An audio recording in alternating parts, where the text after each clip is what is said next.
और इस वक्त शुरुआत हम कर रहे हैं बड़ी खबर के साथ। जम्मू के एयरफोर्स स्टेशन में ड्रोन से विस्फोटक गिराने का मामला यूएन पहुंच गया है। संयुक्त राष्ट्र आम सभा में इस मसले पर दुनिया का ध्यान खींचते हुए भारत ने चिंता जताई है कि आतंकवादी अब ड्रोन के जरिए सामरिक और व्यावसायिक महत्व के ठिकानों को निशाना बना सकते हैं।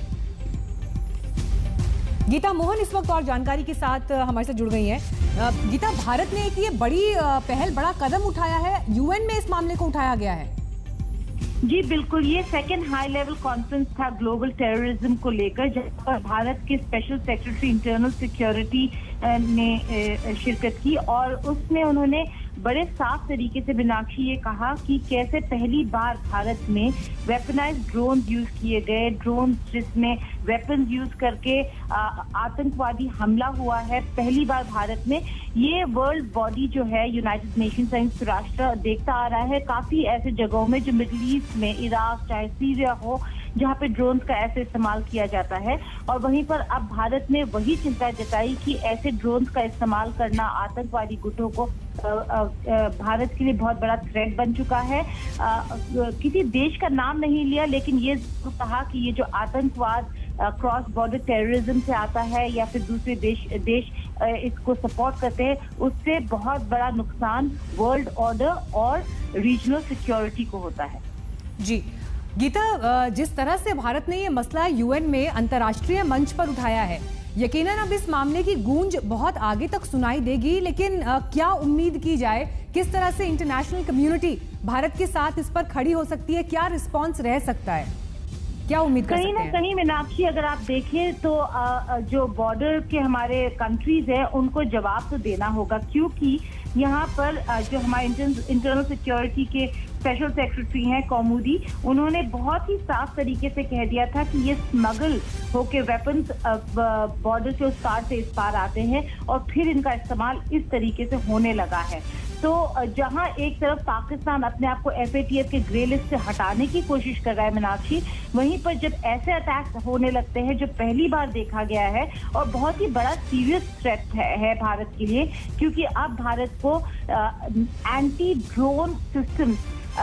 के बारे में सोचना होगा और बहुत सीरियसली सोचना होगा, जिस पर विचार यूनाइटेड नेशंस भी कर रही है और पूरा इंटरनेशनल कम्युनिटी इसी पे लगा हुआ है कि कैसे ड्रोन का इस्तेमाल जो आतंकवादी गुट करने लगे हैं उसको कैसे रोका जाए या उसको कैसे ही पहले। गीता, एक चीज और गीता, क्योंकि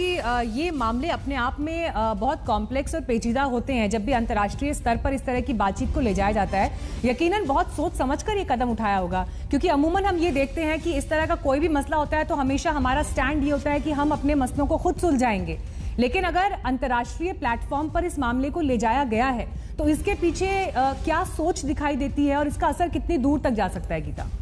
मीनाक्षी, बहुत ही इंपॉर्टेंट पॉइंट है। अगर बायलैटरल इश्यूज की बात करें तो भारत हमेशा ये कहता है कि इन मुद्दों को भारत को अपने आप सुलझाने चाहिए अपने बाकी देशों के साथ, लेकिन जब आतंकवाद का मामला आता है तो भारत कहीं नहीं चूकता। संयुक्त राष्ट्र चाहे कोई और मल्टीलैटरल फोरम हो, हर जगह भारत ने आतंकवाद को लेकर मुद्दा उठाया है, आवाज उठाई है और हमेशा ये कहा है कि अगर वर्ल्ड बॉडी साथ नहीं होगा, अगर इंटरनेशनल कम्युनिटी सही गुड टेररिस्ट बैड टेररिस्ट करता रहेगा, तो भारत जैसे देश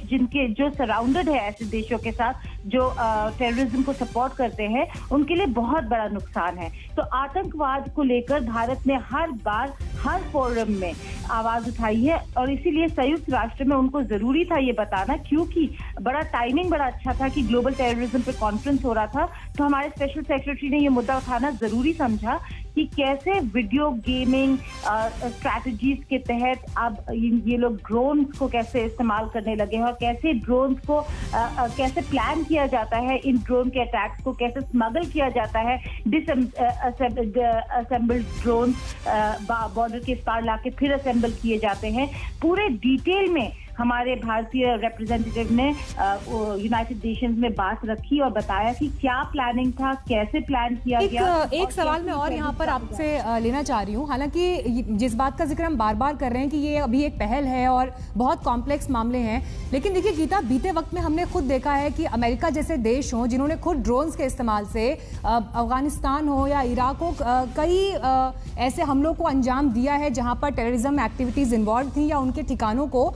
नेस्त नाबूद करना था। तो ऐसे में जब भारत इस मामले को लेकर यूएन में गया है और ड्रोन के इस्तेमाल को लेकर अगर कोई एक अंतर्राष्ट्रीय स्तर पर कोई समझ बनती है, कोई अंडरस्टैंडिंग डेवलप होती है, तो जो बाकी देशों का, खासतौर पर अमेरिका जैसे देशों का जो इतिहास रहा है, क्या स्टैंड इस पर होगा, ये बड़ी दूर की कौड़ी दिखाई देती है गीता। बिल्कुल मीनाक्षी, जब अमेरिका यूज करने लगा था ड्रोन, तब भी यही सवाल उठा था कि आप आज कर रहे हैं, कल आतंकवादी भी कर सकते हैं। तो ड्रोन्स को, इस तरीके का ड्रोन्स का इस्तेमाल करना क्या सही होगा या नहीं, ये काफी समय से ये डिबेट चल रहा है। लेकिन गवर्नमेंट सैंक्शनड ड्रोन्स हो और उनके मॉनिटरिंग हो, जहाँ पे गवर्नमेंट से आपने एक सरकार से परमिशन ली है चलाने के लिए उस ड्रोन को, तो बात अलग है। अगर वही गवर्नमेंट सैंक्शन ना हो और वो आतंकवादी यूज करने लगे तो बहुत ही बड़ी चिंता की बात होती है। लेकिन यहाँ पे मुद्दा बस ये नहीं है कि आतंकवादियों ने यूज किया है, मुद्दा ये भी है कि क्या किसी देश ने उन आतंकवादियों को सपोर्ट किया कि वो ड्रोन इस तरफ भेजे। ये बिल्कुल गीता, और इनफैक्ट जिस बात का जिक्र गीता आप कर रही हैं, पाकिस्तान और चीन की जो आपस में एक जो रिश्ते हैं और उन रिश्तों ने जिस तरह से भारत को कई स्तर पर नुकसान पहुंचाया, क्योंकि थियोरी लगा